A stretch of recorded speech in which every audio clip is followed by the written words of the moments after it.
Hi everyone, it's Linda from Linda Z's in Arlington Heights, Illinois. I am going to show you some really fun things with a walking foot today and Cuddle fabric.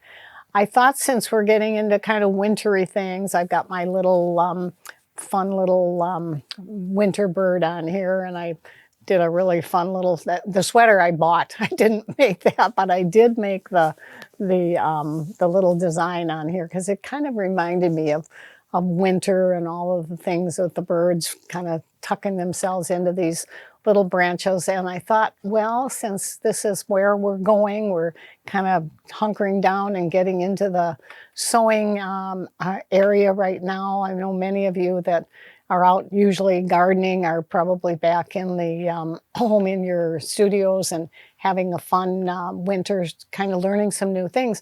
So this is just a quick little clip. It'll maybe make 5-10 minutes at the most. And it's giving you some ideas of what to do with a walking foot. I think a walking foot is very important, especially when you're working with Cuddle or Minky. And what I've done is I've taken the scraps. Many of you saw my video around Christmas time that I did on Shannon and the Cuddle fabric and the Minky and Cuddle. That's very stretchy. It's beautiful. It just feels like the most beautiful soft thing that you could have.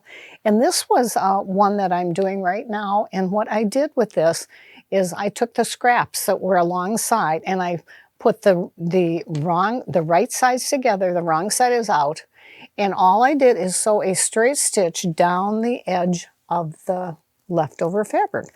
I didn't measure it, I just figured out, now this is the wrong side, I'm going to show you in a minute, but you could leave it long like this, or you could do what I'm going to do, which I'm going to turn it right side out, and I'm going to seam the edge, and I'll show you exactly what I'm doing there. But this is definitely what you can do with your leftover fabric. I like to use the walking foot whenever I can. We happen to have the Kaffe Bernina here, which is a beautiful machine, and I have the walking foot that Bernina has. It's called the 3-sole foot, and it's number 50. And what's great about this, and many of your other machines I know have this too, this comes with 3 sole plates. And the really important one, this is the all-purpose sole plate that I have on right now that I'm going to sew on. There's also a quilting sole plate, and there is an edge stitch quilting plate, or stitch in the ditch. You can kind of see it right here with this little, see this little bar? That's great if you're going to be stitching down the edge, and that would be a really, really good one to have. And this one is the quilting. It's just a little bit more open when you're doing quilting and you want to do more straight lines. Well, it's not just straight lines. Those of you that have not looked at this book, and I would love to do a video for you on this. I've had so much fun with this book. It's Jacqui Gering's, and she's just an amazing, she has quite a few series out, and these designs are just spectacular. All done, every single one of them have been done with the walking foot. So there is a great amount of potential that you can have when you're doing something like this. What I've got on the machine, you want a stretchy thread. This is a knit fabric. It's a knit, it's considered knit because it does stretch. And so I put the stretchiest and the strongest thread that we have, which is the 100-weight metrazine. I have that on the top, and then I have 100-weight metrazine in the bottom. Now, when I sewed the this little red one, it doesn't look like much on the outside, but what do you see when I turn it on to the right side? I use the red on the top, of course, and the red in the bobbin. These great big bobbins are wonderful because they've got, you know, you just never run out. On this particular machine, because I'm doing, on this particular piece, because I'm doing white, I really wanted white. I have white in the bobbin, and what do you think I did? Let's see if I have it here. I left my white metrazine thread at home, and I brought my Aurifil.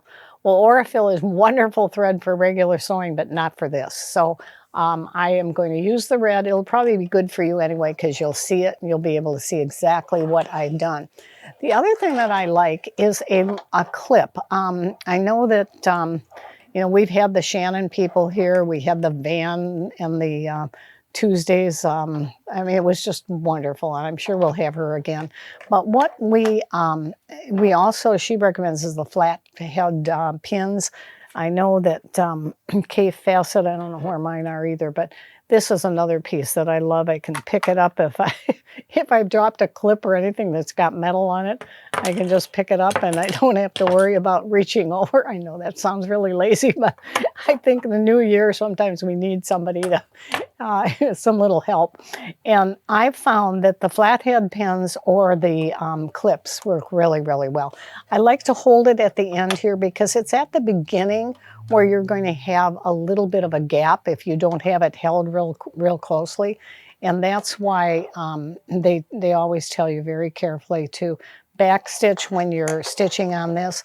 There's a couple of other little tips that I'd like to share with you that I think are really fun, especially when you're doing scarves like this. On this screen, you will see that I've got the foot on here. Do you see how it's, it even shows, even looks like the foot that's on here, and the foot says number 50.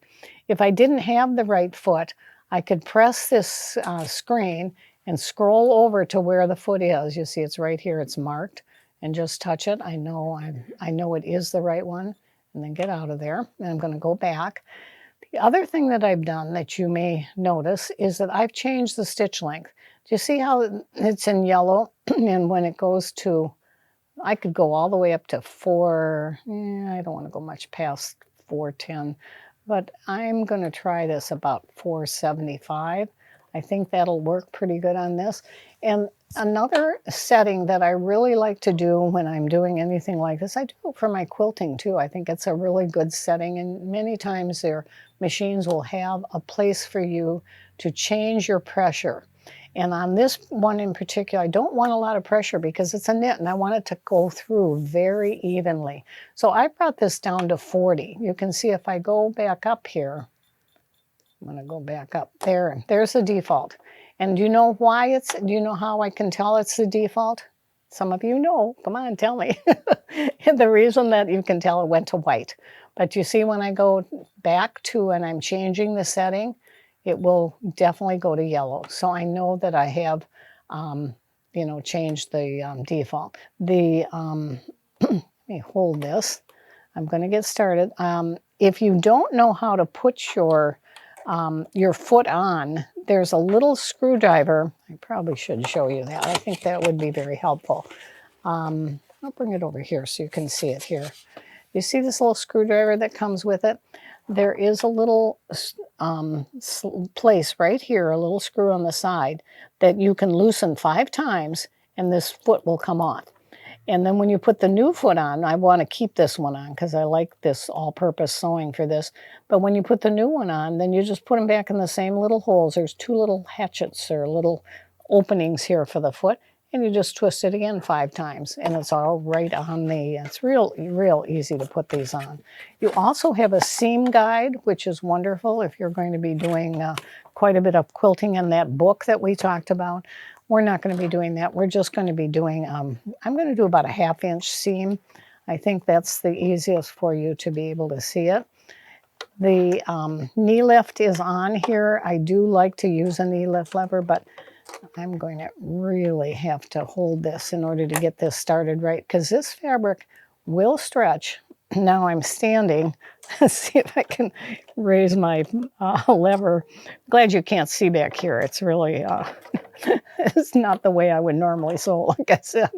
So I'm going to go ahead and start. I don't even have my foot pedal on, so I'm just going to keep it real. See how, and I'm going to stop. So I sewed just about 6 stitches down. And now, in order to reverse it, I'm going to turn the fabric back around, and I'm going to go back over the stitches that I just did. That way I know I'm going to take my foot back down, and I'll go ahead and start sewing. And let's do it. Okay, and I'm going to do the same thing. The foot is down. I'm going to raise the foot, bring it around, and it'll come back down on the fabric. And this way I know that it's very, very secure. I don't have to worry about where this is going. You can see it really, really is a great way to secure your threads when you're first starting. So let me start with the seam allowance along here, because I want to show you something with these clips as I'm sewing along. I will tell you, when I am doing this at home, I would always use my foot control. I have been just trained so well by Elsa Broglie, the wonderful lady from Switzerland many, many years ago, to use this knee lift lever to raise and lower the presser foot, because I like to use my foot to be able to press on it. I don't have the seam, the foot control pressed in, plugged in right now, so I'm actually using this button. And you have to have a lot of control in order to use that. And again, you can go much slower if you do this, but I wanted you to see the reason that I'm doing this clip. You can see what I did. I just moved that clip down. Now, this fabric is very, very forgiving, and that's why my seam allowance is actually going to be about 1 inch. It's going to be longer than I wanted because the selvage is on the edge here, and I don't want that selvage showing. Remember, this is scraps. These are fabrics that were just left over, and they're going to be kind of like a skinny little tube fabric for the scarf, but it will wrap around, which is really kind of fun. The clip is right here. And what I want you to see now, I might sew right up to the edge of it. Okay, now I want to stop. And then I move the clip down. Do you see how I'm doing that? So let's go ahead and continue on sewing. And I'll do the same thing. I'll sew right up to the edge. Stop. And then this one I don't need to keep anymore. And now I'm going to move this clip down. And it really does seem to hold the fabric real nice as I'm going. Now I would make this go a little faster, but it might scare you a little as I'm doing that. Move this down, and you're going to get rid of one of these clips. You don't need them all until I come up to the next one. So watch again. Let's move it up a little bit. Okay, stop. Move my clip and move this one down. And that's all you do, all the way along the seam. It's just a real good way to get your seams in. And you can see in the back of this is, and again, because I'm using the red thread on the top, I think you can see it pretty easy, but I put the white on the back. There's no puckering whatsoever. I mean, it's really a beautiful seam. And on both the top and the bottom. That's the gorgeous part about using a walking foot. So what I'll do is I'll finish up this all the way down, and then I'm going to show you when I finished it. Now you can see that I'm coming to the end of this seam. I put my clip over here. I could go right up to that clip. I'm real comfortable with doing that. And then I'll move it, and I'm going to hold that because I'm going to go right up to here, and then I'm going to pivot and turn the fabric around so that I get that real nice smooth edge. Maybe one more. All right, and now I can, if you see this foot control here, it brings it up, and my needle is down in the fabric. And now securing this is just bringing that foot back down again and continuing to sew. Okay, and I'll just bring that down. Well, let's cut the thread so you can see. So now I have a very even ending and the beginning. And these threads, I probably won't even trim them. I'll just leave them in. Now the next thing that I will do is turn this to the right side so that you can see.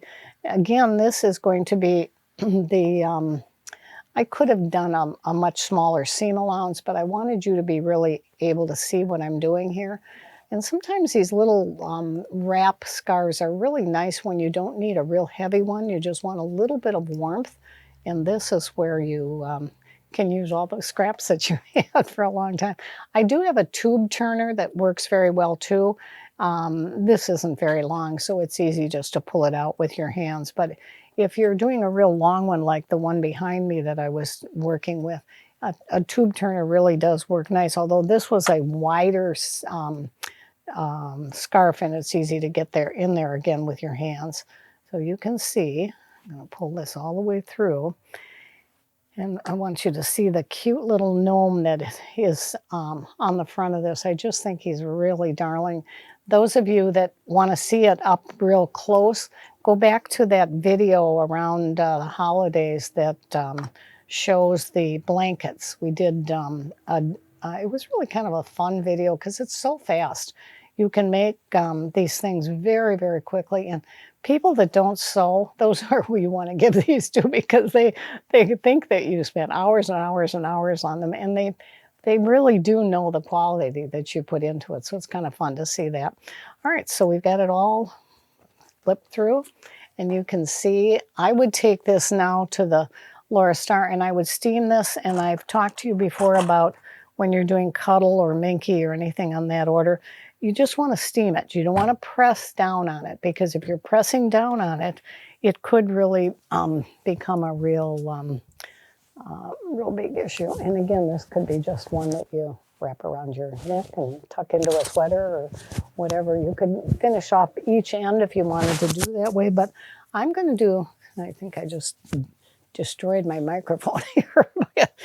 They can still hear me, right? But I'm going to do the bigger one to show you exactly how I'm going to finish it off. This is the finished long piece that was along the side.